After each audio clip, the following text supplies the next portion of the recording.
História, aquela matéria onde a gente decora datas, nomes e um monte de mentira. Sério, algumas das coisas que você jurava que eram reais, tipo aprendidas na escola ou contadas com orgulho por aquele seu tio cult, simplesmente nunca aconteceram. E mesmo assim, estão aí, circulando como se fossem fatos sagrados. Hoje vamos olhar para esses momentos históricos que, bem, foram mais ficção criativa do que realidade. Agora vamos direto ao assunto. Número 8. O mito do Titanic. Você conhece essa história? Navio gigante, iceberg traiçoeiro, caos, romance proibido, Jack congelando em câmera lenta. Mas a verdade, muito menos épica e muito mais erro de gestão nível RH de empresa pequena. O aço usado no Titanic era tão frágil no frio que poderia ser usado como ingrediente secreto em biscoito amanteigado. Quando encostou no iceberg, não foi choque com objeto flutuante. Foi tipo bater um carro de papel alumínio numa parede. A tripulação estava recebendo alertas de gelo igual você recebe notificações de spam, ignorando todas. Em vez de reduzir a velocidade, mandaram ver no "acelera, patrão", como se estivessem correndo contra o tempo numa pista de Fórmula 1 no Ártico. E os botes salva-vidas? Tinham menos do que o número de passageiros, porque aparentemente segurança atrapalhava o design elegante do convés. É tipo dizer que extintor de incêndio não combina com a paleta de cores do escritório. O iceberg foi só a cereja no sundae do desastre. O Titanic já era uma bomba relógio com carpete vermelho. Número 7. A Idade Média achava que a Terra era plana. Você ouviu isso em algum lugar? Todo mundo na Idade Média acreditava que a Terra era plana. E Colombo chegou tipo, gente, e se ela for redonda? Só que não. Isso é mais falso que trailer de filme de terror baseado em fatos reais. Na real, desde a Grécia Antiga já sabiam que a Terra era redonda. Pitágoras, Aristóteles, até um cara chamado Eratóstenes já tinha feito as contas, usando sombra e matemática, lá por 240 a.C., ou seja, antes mesmo do Império Romano ter Wi-Fi. A ideia de que os medievais achavam que a Terra era um disco voador surgiu no século XIX, porque alguns autores queriam pintar a Idade Média como época das trevas burra, tipo zoar o passado para parecer mais inteligente no presente. Colombo não estava tentando provar que o planeta era redondo. Ele só achava que era menor do que realmente é. Spoiler, ele errou. Ele achava que ia parar na Ásia, mas esbarrou num continente inteiro. Parabéns, você descobriu a América, por acidente. Número 6. Napoleão era um anão raivoso. Você já ouviu? Napoleão era um baixinho com complexo de inferioridade. O famoso complexo de Napoleão. A verdade? Ele tinha uma altura perfeitamente normal para a época.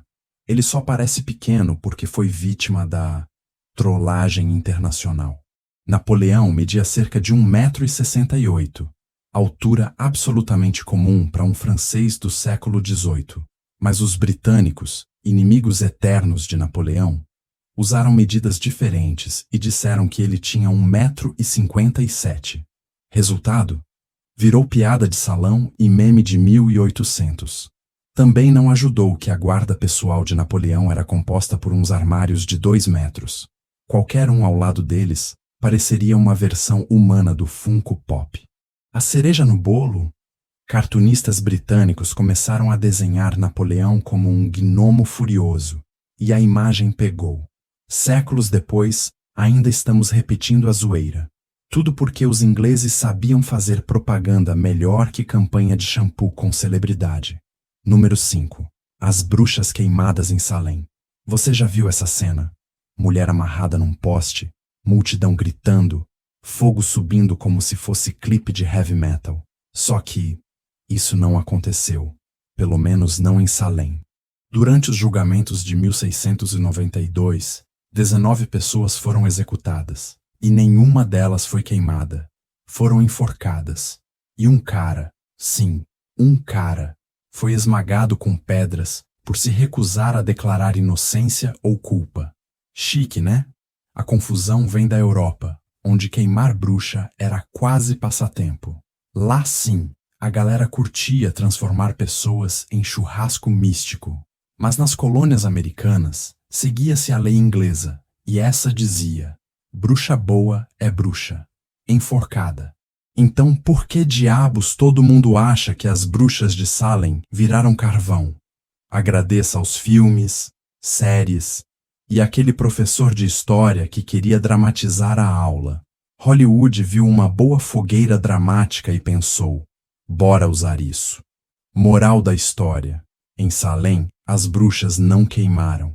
Mas a reputação dos puritanos, essa sim, foi pro espaço. Número 4. O conto de fadas do Dia de Ação de Graças. A imagem é clara. Índios e colonos sentados juntos, trocando milho por peru, num almoço feliz estilo Amigos, a série colonial. Só que, spoiler, isso foi mais desconfortável do que jantar em família com treta política na mesa. Os Wampanoag não apareceram no rolê porque estavam com fome ou amor no coração. Eles ouviram tiros. Os colonos estavam comemorando a colheita atirando pro alto, e os nativos foram checar se estavam sendo atacados. Nada grita amizade como susto de arma de fogo. Sim, eles acabaram comendo juntos, mas essa não foi a gênese de um laço eterno entre culturas.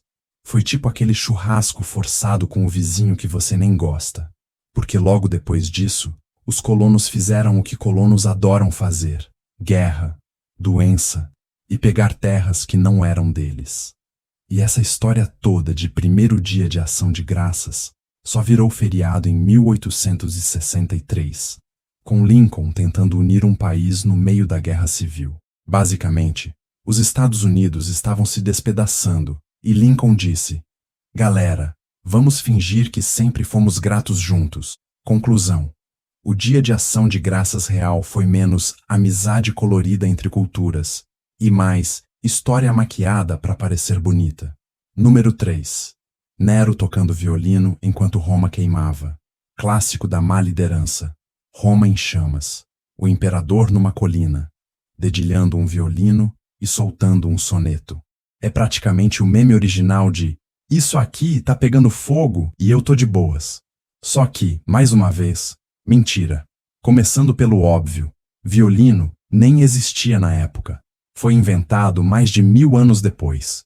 Então, a não ser que Nero tivesse uma máquina do tempo e um professor de música barroca, essa parte já desmorona fácil. Além disso, Nero nem estava em Roma quando o incêndio começou. Ele estava em Antium, tipo uns 50 quilômetros de distância, o que na Roma antiga era tipo outro planeta. Quando soube do fogo, ele voltou correndo, abriu os jardins imperiais para abrigar os desabrigados e ajudou com os esforços de reconstrução. O cara ajudou. Mas Nero tinha uma galera que o odiava, tipo todo mundo com uma caneta e acesso a pergaminho.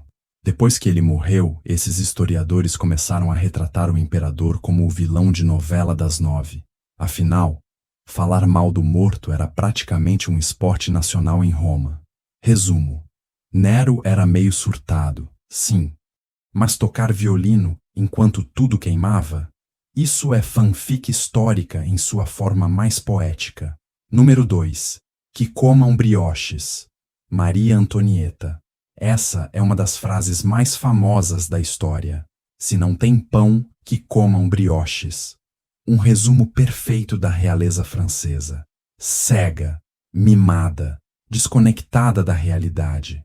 Pena que Maria Antonieta nunca disse isso. A frase apareceu pela primeira vez em um livro de Jean-Jacques Rousseau, antes de Maria Antonieta sequer colocar os pezinhos em solo francês. Na época em que ele escreveu, ela ainda era uma criança na Áustria, provavelmente ocupada demais com bonecas e lições de etiqueta para sair por aí sendo debochada com padeiros imaginários. Mas aí veio a Revolução Francesa, e o povo tava pistola. Precisavam de um vilão simbólico. A rainha estrangeira, com vestidos caríssimos e festas no palácio, perfeita para virar a vilã da novela. E essa frase, que já existia, só precisava de um dono, caiu no colo dela como um meme que viraliza sem querer. Ela virou o retrato da elite decadente, mesmo que na real existam registros dela se preocupando com os pobres. Não muito eficazmente, claro. Não dava para resolver a fome com penteados de 3 metros de altura. Mas ainda assim. Ou seja, Maria Antonieta foi cancelada por algo que ela nunca falou. E com isso, aprendemos que fake news vintage também derruba coroa. Número 1. George Washington e a cerejeira. Todo mundo adora essa. O pequeno George, futuro pai da América, ganha um machadinho. E o que ele faz? Corta a cerejeira favorita do pai. Quando o pai pergunta quem fez aquilo, ele responde: "Eu não posso mentir, pai. Fui eu." Uma lição de honestidade que comove até o coração mais cínico. Só que foi tudo invenção, literalmente. Um cara chamado Mason Locke Wims inventou essa historinha em 1806, numa biografia de Washington. Ele pensou: o livro tá meio seco, vamos enfiar uma anedota inspiradora. E pronto, nasceu o maior fanfic da história política americana. O problema?